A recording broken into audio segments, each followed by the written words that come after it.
पंचतंत्र की कहानी। कुम्हार की कथा। कई सालों पहले की बात है। एक गांव में युधिष्ठिर नाम का एक कुम्हार रहा करता था। दिन में वह मिट्टी के बर्तन बनाता था और जो भी पैसे मिलते थे उनसे शराब खरीद कर पी लेता। एक रात वह शराब के नशे में अपने घर लौट रहा था। वह इतना नशे में था कि ठीक से चल भी नहीं पा रहा था। अचानक उसका पैर लड़खड़ाया और वह जमीन पर गिर पड़ा। जमीन पर कांच के टुकड़े पड़े थे, जिनमें से एक टुकड़ा उसके माथे में घुस गया। उसके माथे से खून बहने लगा।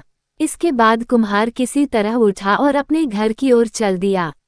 अगले दिन जब उसे होश आया तो वह वैद्य के पास गया और पट्टी करवाकर दवाई ली। वैद्य ने कहा, घाव गहरा होने के कारण इसे भरने में समय लगेगा। पूरा भर जाने के बाद भी इस घाव का निशान नहीं जाएगा। इसके बाद कई दिन बीत गए। अचानक उसके गांव में सूखा पड़ गया। सभी लोग गांव छोड़कर जाने लगे। कुम्हार ने भी गांव छोड़कर जाने का फैसला किया और दूसरे देश की तरफ निकल गया।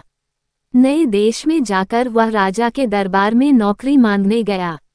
वहां राजा ने उसके माथे पर चोट का निशान देखा और सोचा, यह जरूर कोई पराक्रमी योद्धा होगा और दुश्मन से लड़ते समय इसके माथे पर चोट लगी होगी।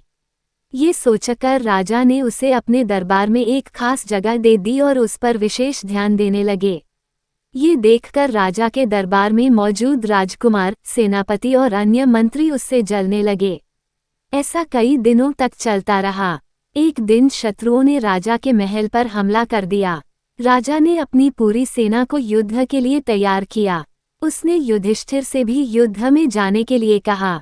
युधिष्ठिर जब युद्ध भूमि की तरफ जा रहा था तो राजा ने उससे पूछा कि उसके माथे पर यह चोट किस युद्ध में लगी। इस पर कुम्हार ने सोचा कि अब वह राजा का भरोसा जीत चुका है और अब अगर वह राजा को सच बता देगा तो कोई समस्या नहीं होगी। ये सोचकर उसने राजा से कहा, राजन, मैं कोई योद्धा नहीं हूँ। मैं तो एक साधारण सा कुम्हार हूँ। ये चोट मुझे किसी युद्ध में नहीं बल्कि शराब पीकर गिरने के कारण लगी थी। कुम्हार की यह बात सुनकर राजा को बहुत गुस्सा आया। उसने कहा, तुमने मेरा विश्वास तोड़ा है और मुझे छलकर दरबार में इतना ऊंचा पद पाया है। निकल जाओ मेरे राज्य से। कुम्हार ने राजा से बहुत मिन्नतें की। उसने कहा कि अगर उसे मौका मिले तो वह युद्ध में राजा के लिए प्राण भी दे सकता है। राजा ने कहा, तुम चाहे जितने भी वीर और पराक्रमी हो, लेकिन तुम शूरवीरों के कुल से नहीं हो। तुम्हारी हालत शेरों के बीच रहने वाले उस गीदड़ की तरह है, जो हाथी से लड़ने की जगह उससे दूर भागने की बात करता है।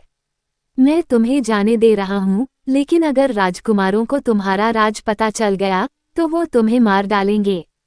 इसलिए कहता हूँ कि अपनी जान बचाओ और भाग जाओ।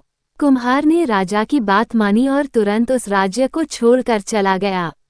कहानी से सीख। इस कहानी से यह सीख मिलती है कि इंसान की असलियत ज्यादा दिन तक छुप नहीं सकती, एक न एक दिन राज खुल ही जाता है।